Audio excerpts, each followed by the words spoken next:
आज मी आयुक्त म्हणून म्हणजे रुक्मिणीबाई हॉस्पिटलला भेट दिली.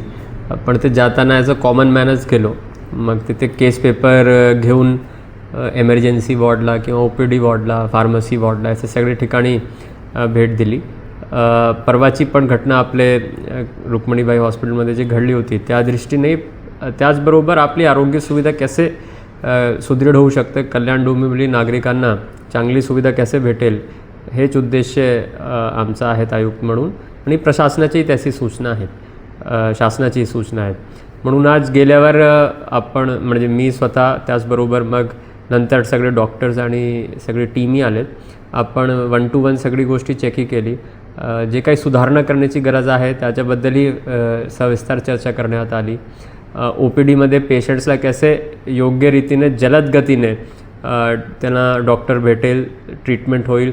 औषध देताना विशेष करून आपल्याकडे सगळी औषधी असायला पाहिजे. आपण मोफत देतो, बाहेरची कुठलीही मेडिसिन द्यायची नाही किंवा पेशंटला बाहेर जावं लागेल असं होता कामा नये, याच्याबद्दलही मी एक तिथे सांगून आलो आहेत. त्याचबरोबर ऑपरेशन निमित्त काही आपण गोष्टी वाढवू शकतो याच्याबद्दलही सविस्तर चर्चा झाली. डॉक्टर्सनी राऊंड द क्लॉक, नर्सेसनी राऊंड द क्लॉक जे ड्युटीज आहे त्याच्याबद्दलही पाहणी करण्यात आली, तपासणी करण्यात आली, त्याच्याबद्दलही सूचना देण्यात आली आहे. आणि विशेष करून एक रेफरल जे आपण करत असतो, मग अनावश्यक रेफरल आपल्या हॉस्पिटल्सवरून होणार नाही, ते एक खबरदारी आपल्या डॉक्टर्सनी घ्यायचे.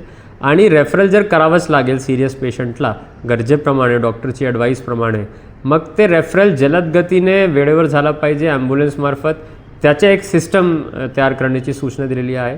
आपले जे डॉक्टर दीपा शुक्ला मॅडम आहेत त्यांनाही जबाबदारी दिलेली आहे की सगळी गोष्टीची तपासणी करून हे सगळे सिस्टम्स व्यवस्थितपणे चालतील याची दररोज मॉनिटरिंग त्यांनी करायचे आणि मला रिपोर्ट करायचे.